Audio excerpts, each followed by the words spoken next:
Hello, welcome back to Let's Play 2. I am 2K, and this is the second episode of the TCW series. We're going to have this weird thing here for a little bit. I do apologize. But if you hear a fan in the background, that's because my AC broke down on a 90-degree day. Maintenance should be coming to fix it, I guess. But for now, you get fans in the background because I don't feel like sweating like a pig. So this is the roster overview episode. So let's get straight into it. I've already set up the roster for TCW here. A lot of these guys will end up in development. And TCW is a little bit different from the SWF in that they have a all-action division, which is like a cruiserweight X division type deal. So a few of these guys are there as well. Aaron Andrews is a former X-Divisioner. He's a long-term prospect who is currently a mid-carder. He is very hit or miss in my experience. He either does extremely well or just floats around back down to the all-action division. I do enjoy pushing him, but it's really up to the game whether or not I can. He starts with the mid-card title, the international title. American Buffalo is a big old guy who was friends of one of the big heels who is no longer with the company, so he got brought in. He's done well with the company. He's just kind of a big, strong mid-card heel guy. He is in a tag team with Texas Pete, who, out of the two, I enjoy Texas Pete more. I think he has a better chance of getting a push. They start as the tag team champions. Benny Benson is a guy who got famous with yes, kitty, I know you want attention every time I start recording. He started with SWF and got famous there, had a big 6-year run as a tag team wrestler, and then left because they were going to give him a super serious gimmick and push him face, or push him singles as a single worker. So he decided to go to TCW and work as a singles worker instead. And he's been doing alright. He's an upper mid-carder. I view him as kind of the Christian type, where if he does get a run, it'll be short. He's kind of just on the cusp of being that big main eventer, but TCW has excuse me, very firm main eventers in their repertoire, so they don't need a cusp guy holding the belt. And since they only have one main title, I don't ever see him actually getting a belt. That said, he could probably have a lot of runs with the mid-card belt to give it more of a, I guess, honor. I don't know, there's a word I'm looking for, I can't think of it. Brent Hill, he teams with John Anderson on a team called The Machines. They're very good technical wrestlers. Brent is falling off because he's getting older. He had a lot of injuries. He was the reason why the big stable didn't work, because of his injury. And he's had a lot of bad luck. Sometimes I like pushing him only because, you know, he never had the chance to get big. So, and it's really due to luck, not skill. So I like giving him a push, especially one that maybe his dwindling skills don't warrant anymore. But he's definitely earned like almost legendary status in this company. Brian Vesey, here's someone who actually is a legend. He is older as well, younger than Brent Hill, but still older. He's sort of coming down in skills as well, but still a main eventer, still a big-time worker. Kind of a technical pure wrestler style worker. So that's good. The only bad thing is he takes steroids, and he will usually get caught out and suspended. So any feud that he is in stalls, as he is. I don't mess around. I just suspend for a month, fire, 3 strikes. So he is usually he ends up getting suspended within the first month. We'll see how it goes here. He's currently in a feud with Ricky Dale Johnson, and he is a heel. He is a bad guy. Bad guy, pure resu, technical wrestler.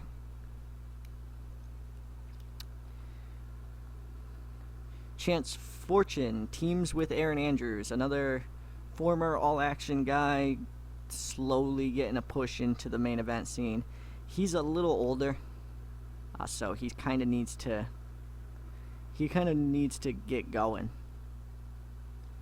to be honest. I think he'll cap out at a mid-card level, but he's a good mid-carder, and I like him. I like pushing him.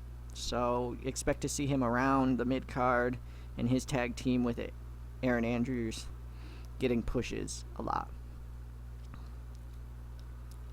My favorite project in all of TCW, Danny Fonzarelli. He is not really that good. He's average at everything. He's decent at, no, he's not even decent. He's really average at everything.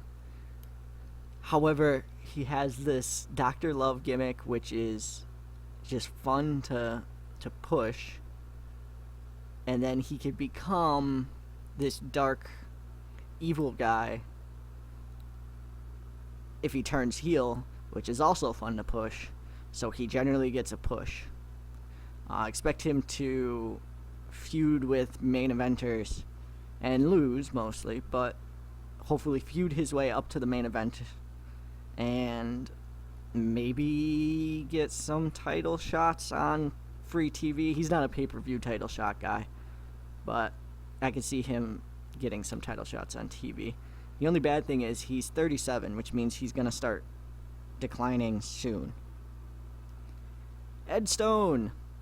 He is part of, I guess, what would be the Cornell versus Hart family.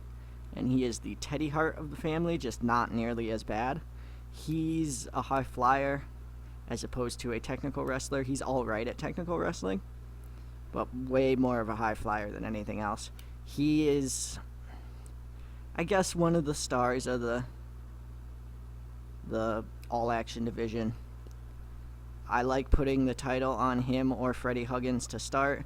Huggins usually can get pushed into the mid-card pretty quickly. So I will do that. I'll try that again and see how it goes. He's a bit of a troublemaker and backstage, so he can be a little bit fun to work with. So he'll probably be staying in the all-action division, won't get a big push or anything like that. Eddie Peak, the resident hardcore worker in TCW. Hardcore assassin. I book him as a Triple H style character where he, cerebral, takes people out, things like that. He's a upper mid-carder, but generally breaks the main event when I'm booking. And he is just, he's great to put against a face because he really doesn't even need a reason to be feuding with someone. He could just sort of be like, I don't like you, I'm going to take you out. It's amazing. I love booking him. Elliot Thomas, all-action division worker, going to be going down to development because he's not good enough yet. Flying Jimmy Fox, the starting all-action division champion, not good enough to be holding that belt yet. Or not over enough. He's good enough, but not popular enough. He'll be losing that belt until he gets more popular. He's a face who flies. He does aerial moves. That's it. He's kind of boring. I generally just use him as a jobber, but I generally just used him as a jobber when he was in the coastal zone. So, yeah, I don't even feel that bad. Freddie Huggins, he's already a mid-card heel. He will continue to get a push. He's basically a Um, I'm the future type heel, and I think I might start slow building him to the top just to start. So he might get a feud against someone right away. I don't know. We'll see. Genghis Rahn, he is also hardcore, but not as hardcore as Eddie Peak. He's not good. The only thing he's really good at is hardcore, and he's not even that good at that. He's not popular enough to warrant his lack of skill. So expect him to dwindle down the card until his contract runs out, or I might just cut him outright. Tana, great guy for angles, not great at anything else. Can't wrestle more than a squash match. So expect him to kind of be that he'll get wins against the all action division guys or the weaker guys, and then lose to the mid carders. So that's really where he'll go. He won't get much momentum, and probably will be gone by the end of the year. Guide. Now, Guide and Scout are both part of the new wave, and they are, in my opinion, the most interesting, not characters, but it's more interesting what you're going to do with them than their characters, because they are both young and good enough to be in the main event. However, it's rather they have such great tag team chemistry that it's almost better to keep them in the mid card as the staple of the tag team division. So, and right now we don't have, I mean, we have a decent tag team division, but I don't know. I haven't decided what I'm going to do with them. If I do give them a push to the main event type thing, I'm going to give them one more run as champs. So they won't be going up anytime soon. Harry Allen, he was an all-action, he's the all-action legend, basically. Chris Sabin of the all-action division. Just not as skilled, I guess. I don't know, I don't really see what other people see in Chris Sabin, but whatever. He's basically a jobber now, but I expect me to push him. Why will I push him, you ask? The hat. Look at that hat. It screams push me. Jay Cord. He's like Reed Flair if Reed Flair had actual skill. He's working a next. I'm a Cord. This is what I do. Type, not Mark Henry. This is what I do. This is what Cords do. They win. We are the next big thing in wrestling. It's only a matter of time. And it really is. He's got so much skill that it is really only a matter of time before he becomes a star. However, it won't be anytime soon because I'm not going to push it. I'm purposely going to make sure he loses a lot to kind of keep him down a little bit, because his attitude backstage is atrocious, and I want to see if I could fix that before I push him. Jeremy Courtney, he is going to development. Joel Bryant, one of my favorite workers. He is, his gimmick is a bland, I fight because I'm good at it gimmick. He worked in Japan, so he's got that little bit of mystique there. He's not a great wrestler, but he's a great, he's great at the performance skills. He's not really good at any of the wrestling aspects, which means that he is a great person to put in the mid-card because he can have great matches with anyone. And that is what he is here. He is a face in the mid-card. He will probably get a run with, I guess he'll probably get a run with the international belt because he's just so good. And he's getting older, so I want him to have as much time with belts as possible because I think he deserves it. Joey Minnesota. He's bad backstage, but great in the ring. And he is the prototypical how much will you put up with to get good results type guy. He's one of the main reasons that TCW has such a bad backstage environment. He's a good guy face, you know, the whole just young and good type face. It's pretty boring, but TCW doesn't have these great gimmicks, so that's all I can really say about that. I usually keep him in the main event. As difficult as it is to work with, I don't push him down based on his attitude. Mainly because he can deliver. John Anderson, he's Brent Hill without the sympathy. He has good skills, a lot better skills than Hill, but I generally push Hill over Anderson because I feel bad for Brent Hill. That's about it. So we'll see if I do the same thing. Oop. Nope. Joshua Taylor, he is a workhorse. Worked in Japan for a long time, and right now is a upper mid-card face as just a good worker face. So, like, I don't know what Daniel Bryan was when he first started in the WWE. Fans love me because I'm good in the ring type thing. Almost breaking the fourth wall.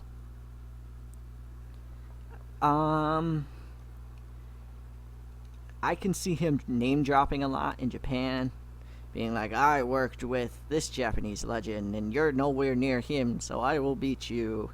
And then the heel has to do some sort of cheating to win, and oh, we would never act like that in Japan, and almost to the point where it's heelish but never quite crossing that line. I generally team him with another guy who has the same gimmick, in my opinion, of Koshiro Ino. And if they do turn heel, they just cross the line where, you know, American wrestling is so everyone cheats, so I'm going to cheat too. This is how you have to do it type thing. Here's Koshiro. He is the same gimmick, same thing. That's about it. I like pushing Koshiro. I have no idea why. Killer Shark, Big Hoss, super heavyweight, squashes people. He's going down to development. Mighty Mo, Big Hoss. He's actually very fast. Has a lot of Remo in him if you've watched the SWF or know anything about that. Also going down to development because he's not quite ready yet. Rick Law, really good guy backstage, only decent in the ring, and in my opinion should always be a face, but has been a heel for the last 5 years, and I feel like that's what's killing his pushes, because, you know, in my opinion, he's such a good guy that you almost don't believe that he is a bad guy, a corrupt police officer. Generally, I have him being the voice of the TCW board, which is run by someone we'll get to very shortly. So he's attacking people for that person. I don't know if I'm going to continue that or not. It's really the only gimmick in TCW that I enjoy booking, because it's a gimmick black hole. There aren't many gimmicks in TCW. Ricky Dale Johnson. Speaking of gimmicks, back when there were gimmicks, he was a cowboy. Now he's just a face that he's old. He's an old face.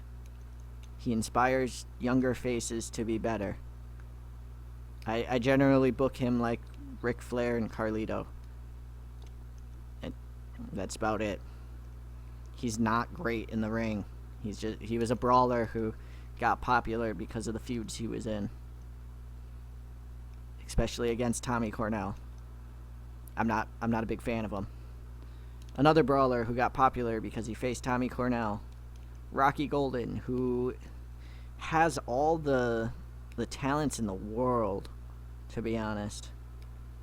except for actual in-ring skills. He's good, but not great. Probably the best big man wrestler in the world, but he suffers from the fact that he is in a company where being big doesn't really mean anything, because TCW doesn't run too many angles or anything. Any angles I do run will likely have Rocky in them to keep him out of the ring, so there is that. Sammy Bach. He runs a Rockstar gimmick. It's not as fleshed out as it was in TEW2010, where he was a bad guy and you could just have him. I felt like it was better when he was a bad guy. Now he's a good guy, and it just seems like he's one of those, oh, the fans turned me because I was so bad that they started cheering, so now I'm a good guy and I fight bad guys, but I'm still a heel. I hate that shit. I hate it. So expect me to try and find a gimmick for him while I work out the fact that I hate his shit. Texas Pete. He teams with American Buffalo from 10 minutes ago.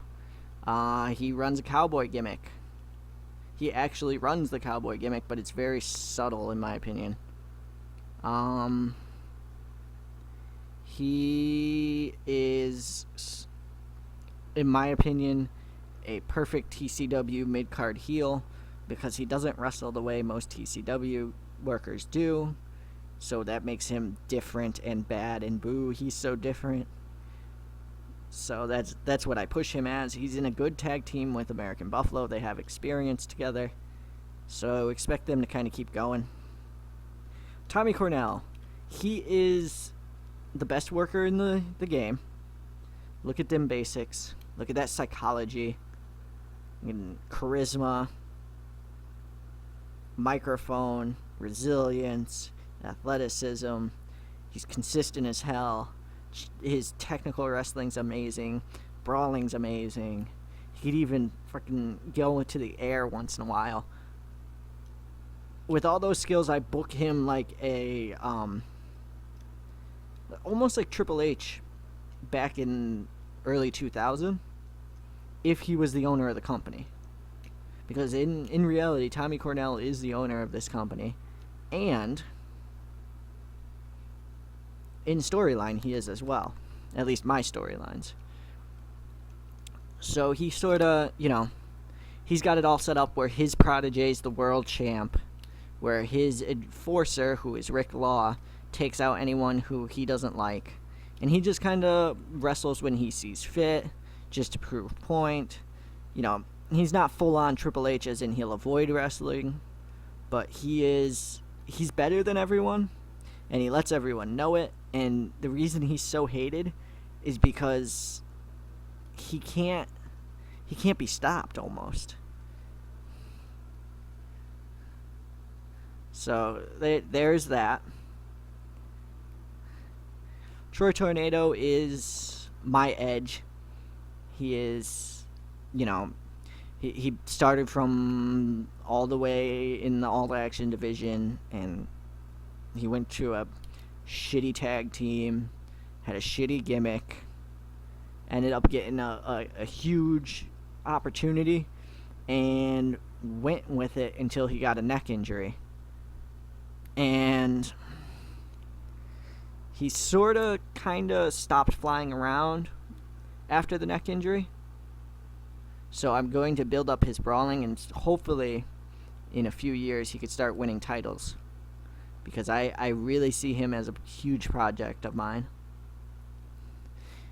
And speaking of huge project, here's the world champion at 26 years old, Wolf Hawkins, who is, in real life and in storyline, the protege of Tommy Cornell. He is a big, probably one of the biggest heels in the world. He also had a big injury, but he came back and was with Tommy Cornell, and they fought together, and he just kept growing in popularity and growing.